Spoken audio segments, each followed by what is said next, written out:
Kali ini kita berdiri persis banget di tengah-tengah sana. Memang rada jauh sosoknya karena dia entah kenapa setiap kali aku melangkah dianya juga mundur. Sosok ini cuma bercerita kalau dulunya di tempat ini di tahun 1800-an tempat ini adalah tempat yang bisa dikatakan sangat amat dianggap sakral. Ini banyak banget makam-makam pendahulu yang pernah ada di sini dan tanpa disadari ya mungkin saat ini pembangunannya berada di atas makam. Jadi gak kaget kalau misalnya kita masuk ke tempat ini rasanya tuh kayak lebih banyak mereka. Iya. Kamu mau masuk ke dalam gak sama Coba kita masuk ke dalam ya. pelan-pelan. Assalamualaikum. Permisi.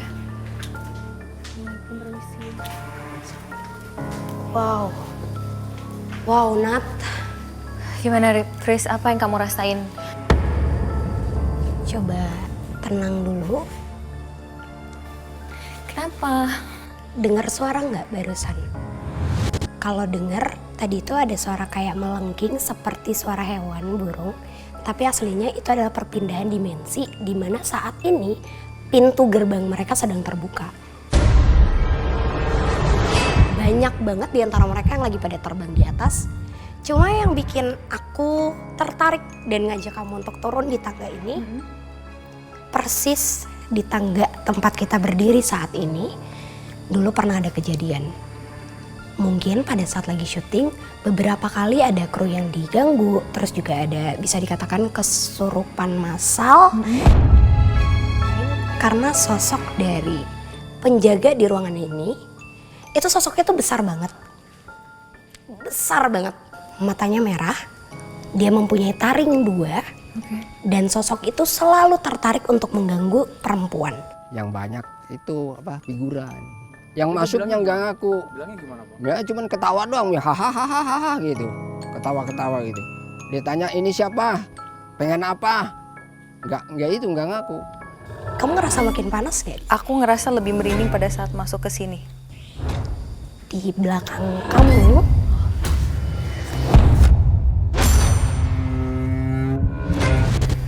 Ada apa di belakang aku, please? ada sosok perempuan yang lagi mengalunkan suara.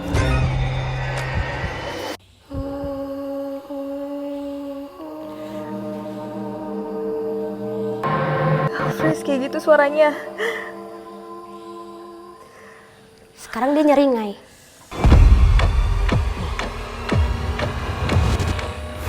Nih, dia ada di sini. Sebentar ya, Nat. Halo.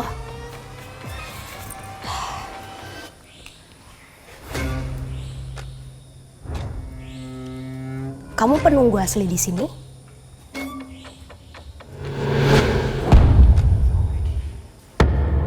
Dan sosok ini mengaku bahwa dia mampu berubah wujud. Dia bisa menjadi wujud yang sangat cantik yang biasa dia tunjukkan. Dan dia juga salah satu alasan kenapa tempat ini pernah ada korban.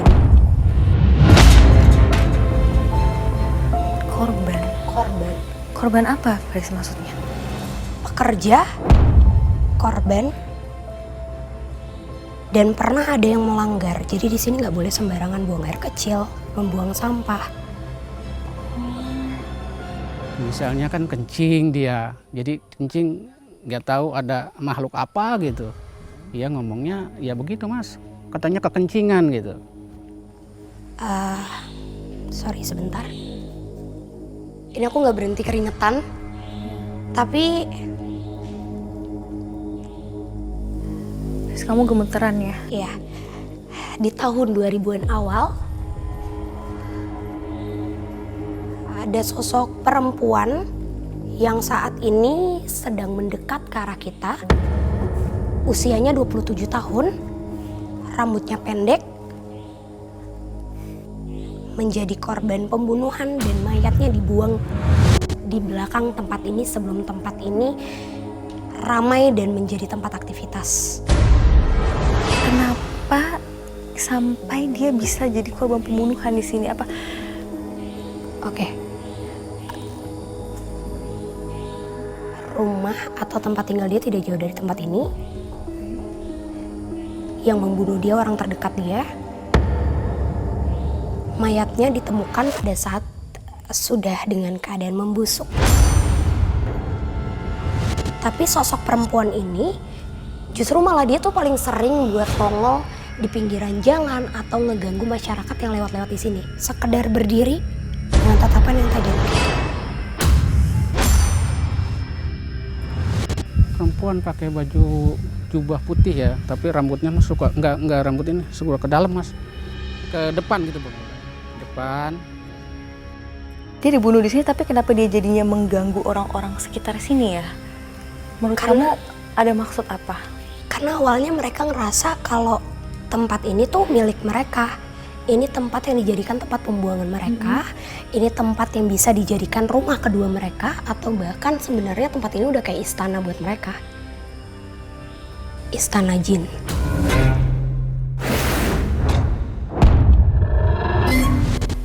Istana. Penelusuran kami pun berpindah ke tempat lain, namun ada salah satu sosok yang mencoba mengganggu kami. Nat, kamu ngerasa kaki kiri kamu berat nggak? Langkah aku ya? Iya. Nggak berat sih, Fris. Cuma agak aneh aja. Tapi maksud kamu kenapa? Ada sosok manusia kerdil yang megang kaki. Fris nggak mau!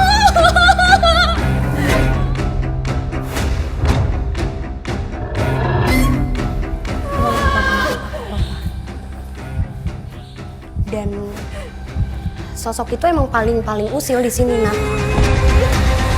Pas saya pulang jam 2, jam 3 dia diiniin, dilelewek gitu. Ciluk kayak bocah kecil gimana ya, kayak ciluk ba gitu. Kita pindah dulu aja kali ya. Yuk. Kita... Wow.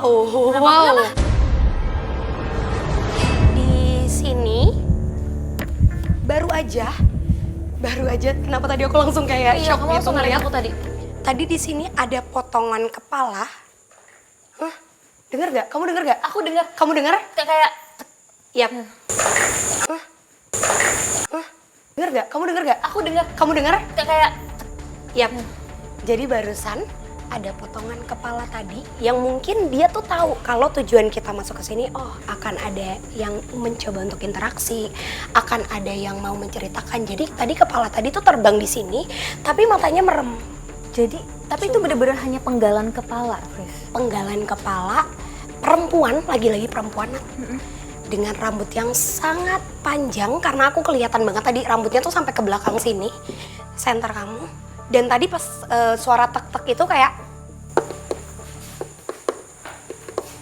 jadi itu tuh pertanda kalau iya, emang ini tempat saya, emang ini daerah saya dan saya suka untuk tinggal di sini. Jadi ini teritorinya dia. Betul. Tapi dia ngeliatin kita nggak di sini, Fris? Artinya maksudnya Kita berdua seolah-olah jadi tontonannya mereka. Kenapa aku sebut mereka? Karena di atas sini, dan juga kalau bisa dilihat ini ada sela-sela dari ruangan di dalam. Itu banyak banget sosok-sosok perempuan yang terbang, tapi mereka tuh menyerupai seperti dayang-dayang. Jadi mereka cuma berdiri, lewat, ngeliatin. Jadi mereka cuma beraktivitas kayak gitu aja. Dan saat ini semua mata mereka itu ngelihat ke arah kita. Ada kata-kata yang keluar dari mereka. Kanjeng Ratu Ki Wisesa. Ki Wisesa. Kayaknya aku sih ngedenger sekarang ya. Aku pribadi, aku denger ada suara seperti alunan gamelan, tapi itu arahnya dari luar. Jadi sosok-sosok perempuan yang ada di sini, mereka itu lebih ke menarik kita untuk ayo dong masuk, tapi jangan merubah tempat kami. Tapi kalau mau mencari cerita lebih lengkapnya, ada sosok yang harus kita temuin di luar sana. Oke, berarti kita coba keluar aja ya, Fris ya. Tapi kamu masih oke? Aku nggak apa-apa, paman kamu nggak apa-apa kan? Gak apa-apa, tapi udah mulai berasa panas. Jujur di sini aku belum terlalu ngerasain apapun. Emang kenapa? Ada yang Kenapa? Kenapa, Fris? Salah satu dari yang perempuan yang cantik ini pakai baju gaun tidak menjuntai ke bawah. Dia seolah-olah emang memberikan sinyal kalau dia tuh tertarik banget untuk meminjam badan kamu. Aduh, makanya tadi aku tanya, kamu ngerasa panas nggak? Kalau misalnya nggak berarti oke. Mereka tidak ada pergerakan lanjutan untuk menyentuh atau melukai. Tapi ini serem banget, artinya dia maksudnya bisa aja ngerasukin tubuh aku. Bisa banget. Karena makhluk-makhluk yang di sini tuh kadang ketika dia berubah wujud, dia itu suka banget berubah wujud menjadi manusia. Seolah-olah menjadi kru atau pemain pada saat tempat ini masih aktif. Permisi. Permisi. Oh, Kenapa? dengar nggak suara cekikikan? Ada yang ketawa Kayak ada kenceng suara banget. perempuan ya? Iya, ada perempuan yang ketawa di sebelah kanan. Siapapun kalian yang ada di sekitar sini, kita tidak ingin mengganggu tempat kalian, tapi kami hanya ingin sedikit bercerita tentang tempat yang sekarang sudah menjadi tempat kalian. Di mana sosoknya, Chris?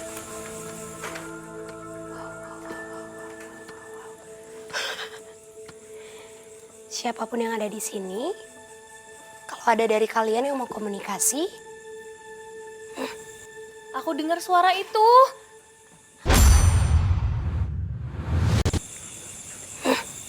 Aku dengar suara itu. Aku dengar suara itu. Assalamualaikum, Ki, Wi, Kiai, Wisesa. Betul itu nama kamu? Dia cuma bercerita kalau dulunya makam dia di antara 4 makam lainnya, artinya ada 5 makam. 3 sudah tidak diurusi lagi. Makam dia masih menjadi makam yang lumayan sering ada yang datang untuk menjenguk atau berdoa. Betul? Tidak jauh dari sini, Nat, ada makam yang mungkin bisa kita bilang itu adalah makam keramat. Belakang kamu, belakang kamu. Gangguan mulai kami rasakan dari arah belakang Permisi. saat Frisly mencoba berkomunikasi dengan sosok yang menghuni kolam. Kita dikepung ya. Iya, kenapa kamu bisa bilang gitu? Karena aku takut aja kamu ngeliat situ kayak kamu sibuk ngeliat sosok dari berbagai tempat gitu. Lantas, sosok seperti apakah yang akan menyambut kedatangan kami? Dan apakah sosok tersebut yang ikut serta kerap mengganggu semasa studio aktif? Tidak hanya mitos akan gangguan-gangguan gaib yang kerap dialami semasa studio alam aktif dengan berbagai produksi. Tapi jauh saat proses pembuatan studio alam pun fenomena gangguan gaib sudah dirasakan, bahkan sudah menelan korban jiwa yang sedikit disembunyikan kebenarannya. Aku bisa jamin kalau sosok yang satu ini bisa kita katakan sosok yang sangat positif, baik, dan gak mungkin ada efek apa-apa ke kamu. Tapi kamu mungkin bisa ngerasain perbedaan suhu. Dan mungkin kalau emang kamu lagi sensitif dan peka sinyalnya sama dia, beliau akan menunjukkan ada sesuatu yang bisa kamu pegang. Mau coba? Bentar ya. Aman kan? Enggak, itu aku kaget. Enggak. Aman. Assalamualaikum.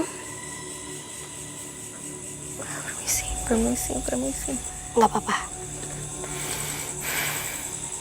Pelan-pelan ya, Nat. Kamu bisa gerakin kemanapun yang kamu mau. Karena itu intuisi untuk kamu sentuh dia. Oke. Sambil aku tetap di sini.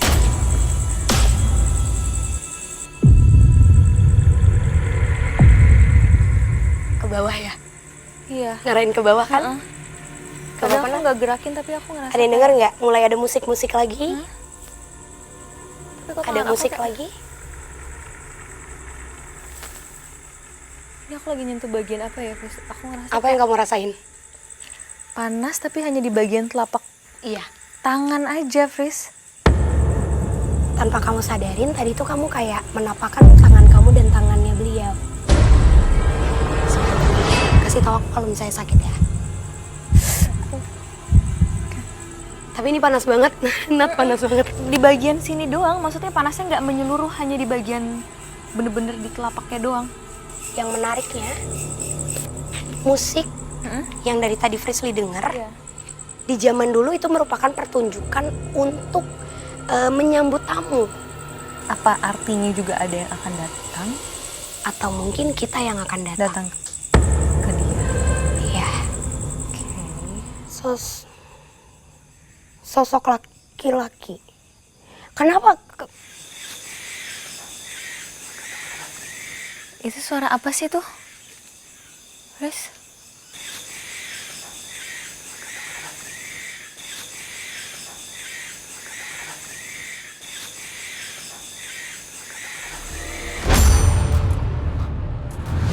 Kayak suaranya kayak suara Lagi dan lagi, suara misterius layaknya burung mengalihkan perhatian kami. Itu tuh malah yang aku dengar itu tuh kayak dikasih gambaran kali ya. Kalau itu tuh hewan ketika mau dijadikan mangsa untuk mereka. Karena persembahan itu macam-macam, Nat. Ada yang nyawa manusia, ada yang bunga, ada yang hewan hidup. dan karena tempat ini udah nggak aktif lagi, makanya mereka mungkin juga mencoba menarik hewan-hewan itu, Chris. Dan mereka meminta kita memberikan hewan-hewan itu ke mereka. Di luar pondok tuh gimana? Rasa penasaran kami akan suara tersebut membuat kami mencoba mencari sumber suara yang entah berasal dari mana. Ini sih. Ini sih. Gimana ya? Dengan suaranya kayak hilang gitu ya. Iya, suaranya hilang. Disamperin.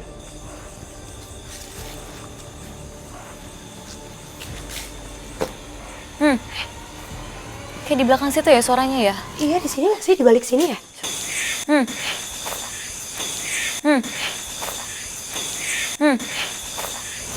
Coba. Aduh, ada berapa gede banget sini. Oh.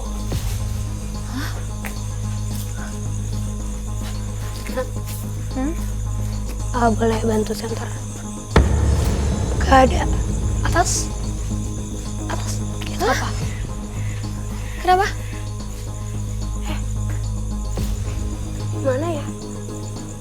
Suaranya Ini tuh makin kalau pas ngedeket. kita makin deket dia kayak makin jauh nggak sih? Iya, iya. Kayak malah menghindar. Kalau aku sih yakin itu suara binatang. Tapi kayaknya binatang ini sengaja dibuat biar ngedistract kita. Oh, jadi makhluk-makhluk itu maksudnya bisa itu menjelma atau mereka yang bisa kayak memerintahkan binatang-binatang untuk ngedistract orang-orang? Karena sebenarnya binatang itu jauh lebih peka daripada manusia. Mereka justru mampu berkomunikasi dan mereka juga bahkan bisa menjadi media untuk menarik kepercayaan kita. Jadi energi yang mereka keluarkan itu jauh lebih ringan daripada mereka mengeluarkan energi ke manusia gitu. Dan ini suara aneh lagi tuh. Dari dalamnya. Assalamualaikum.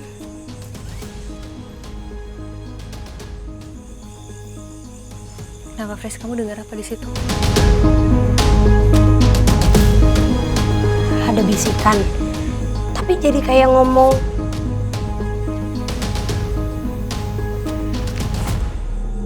Makin kencang ya. Kok binatangnya jadi kayak pindah-pindah gitu sih dari sini sama ke sana? Sana terus. Tapi itu paling kencang. Tapi kayaknya itu di luar jangkauan kita juga deh, Fres. Kita nggak mungkin ke sana karena ada tembok tinggi di situ dan aku nggak tahu jalannya harus lewat mana.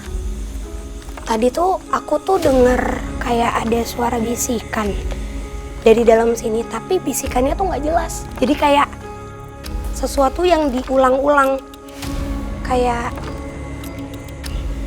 mungkin doa atau mantra. Perempuan atau laki-laki yang bisikin kamu dari tadi? Perempuan. Malah sekarang aku dapat gambaran untuk sebelum ada beberapa pohon yang sebelum ditebang itu dulu harus pohonnya itu dikelilingin pakai darah ayam segar. Jadi ayam segar darahnya itu dikelilingin ke pohon baru pohonnya boleh ditebang. Itu maksudnya apa, Bri? Itu persembahan? Atau itu hanya syarat untuk menebang pohon? Bisa jadi itu syarat yang diminta sama si penunggu. Karena yang aku lihat penunggu-penunggu asli di sini sih nggak pindah ya, Nat. Jadi setelah dibangun mereka juga tetap ada di sini. Jadi pada saat tempat ini sudah terbengkalai, malah jadi nambah. Makin banyak dari penunggu-penunggu sekitar sini. Tapi lebih banyak penunggu. Kenapa? Udah ada yang niup nggak? Angin gitu ya? Ada yang niup kamu kan? Kenapa, Fris? Barusan aku nengok ke kamu, itu ada perempuan, tapi maaf banget, matanya full putih, mulutnya mangap turun ke bawah, dan dia cuma...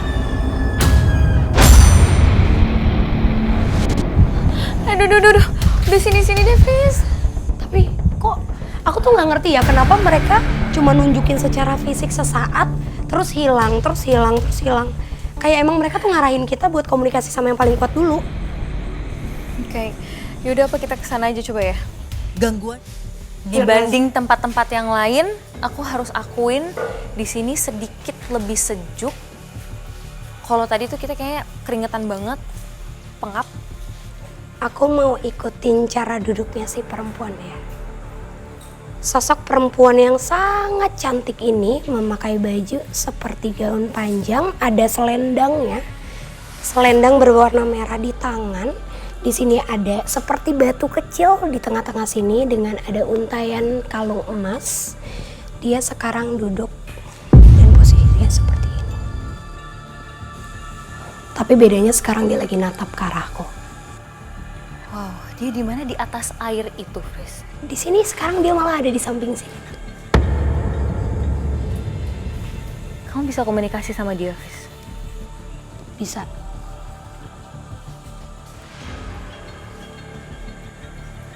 Permisi.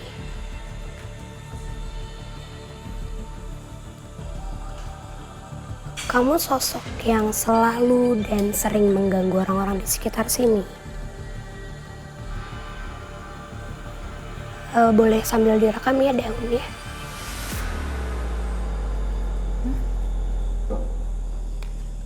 Itu kayak goyang gitu ya?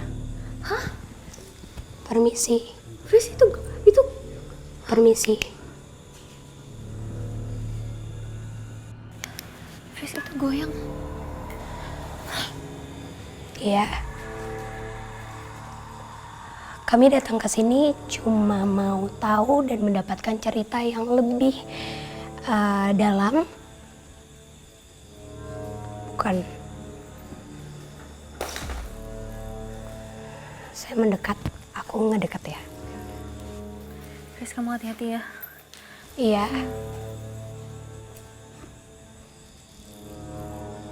Oke. Jelmaan ular.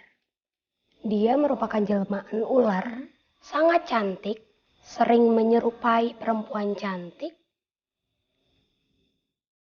Salah satu sosok terkuat di daerah ini, jadi bukan cuma di tempat ini, Nat. Di daerah ini? Dulunya penari. Perempuan-perempuan yang dari tadi kita temuin, atau bahkan sosok yang sering banget dijumpain sama masyarakat sekitar, itu malah sosok seperti dayang-dayangnya dia. Oh, jadi bukan dia, tapi dayang-dayang. Dan apa yang bikin dia ada di tempat ini, Fris?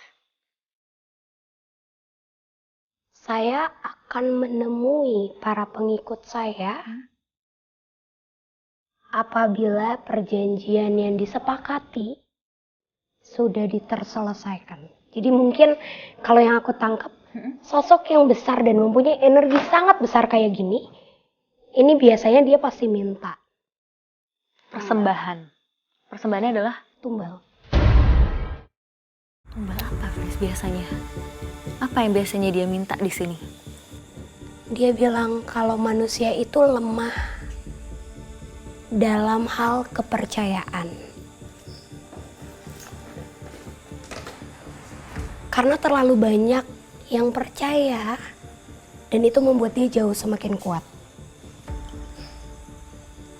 Tumbal yang diminta sesuai dengan kesepakatan dan keinginan dari si manusia itu sendiri. Jadi kalau misalnya aku terjemahin secara singkatnya, kalau misalnya pernah ada di sekitaran sini, bukan di tempat ini, tapi di sekitar sini pernah adanya tempat seperti untuk meminta. Kayak misalnya aku mau minta cepat kaya, diberikan kekayaan, diberikan momongan dan sebagainya. Sesuatu yang diminta itu memang harus sesuai dengan apa yang dia minta. Misalnya dia minta 3 tumbal anak laki-laki, ya harus 3 tumbal anak laki-laki. Apa kamu penyebab pernah adanya korban di tempat ini? Itu terjadi karena kelalaian manusia itu sendiri. Jadi bukan karena makhluk-makhluk yang ada di sini ngegangguin ya? Bukan. Dan dia ini memang sosok yang udah ada di sini dari sebelum tempat ini dibangun, atau dia ada di sini setelah tempat ini dibangun, Fris? Sebelum tempat ini dibangun, dia udah ada di sini. Sekarang dari belakang-belakang sana dan belakang kita juga, Nat, pintu-pintu ini keluar sosok seperti manusia tapi cuma tulang dan kulit. Jadi benar-benar kondisinya sangat kurus, kecil, dan jalannya seperti jinjit pelan-pelan. Itu apa hubungannya sama sosok ini? Karena kita terus-terusan menanyakan tentang kekuatannya si sosok yang paling kuat ini. Sebenarnya dibilang negatif atau dia mengganggu dan bertabrakan sama aku juga enggak. Tapi sosok ini cuma minta dikasih tahu kalau dia masih membutuhkan makanan. Oh, tapi kan tempat ini udah nggak aktif lagi, Fris. Jadi dia artinya udah nggak ada lagi dong yang ngasih makanan ke sini. Tapi bisa diartikan berarti dia lapar banget dong. Karena pemiliknya atau dukun yang biasa memberikan dia sesuatu itu sudah tidak ada. Dan dia sekarang jadi kayak nggak punya rumah selain tempat ini. Maka dari itu kalau misalnya tempat ini yang aku lihat dulunya, karena ini masih banyak banget pohon dulunya, dan ini benar-benar pohon dengan masih di sekitaran makam-makam yang bisa dibilang dikatakan makam yang sakral. Aku lihat sih lebih baik tempat ini benar-benar diratakan, didoakan ulang lalu dibangun lagi. Kalau misalnya mau tidak ada gangguan ya. Karena percaya nggak percaya saat ini mau sebanyak apapun kita tetap lebih banyak mereka saat ini. Aku jadi paham sekarang tentang makhluk-makhluk yang ada di sini. Nggak semuanya makhluk-makhluk yang ada di sini itu jahat. Betul. Ada makhluk-makhluk yang juga menjaga tempat ini. Dan sebetulnya yang mereka inginkan adalah supaya tempat ini tidak digunakan untuk hal-hal yang negatif. Bahwa tempat ini memang angker gitu, memang memiliki cerita misteri di dalamnya. Betul banget, Nat. Apalagi juga kan tempat ini seolah-olah menjadi tempat yang diisi sama mereka sebagaimana mestinya istana. Jadi kayak penuh banget sama mereka saat ini. Ya, dan kita juga akhirnya tahu bahwa ada beberapa makhluk di sini, ada yang baik, tapi ada juga yang cukup iseng sesuai dengan mitos yang dikatakan oleh masyarakat yang tinggal di sekitaran sini. Tapi apapun itu, semoga tempat ini juga bisa dipergunakan kembali ke depannya dengan hal-hal positif, dengan hal baik. Untuk itu, pemirsa semuanya, jangan lupa untuk ikuti terus penelusuran kita ke tempat-tempat lainnya yang memiliki cerita mitos, misteri, dan mencekam. Tentunya yang akan bikin kalian deg-degan.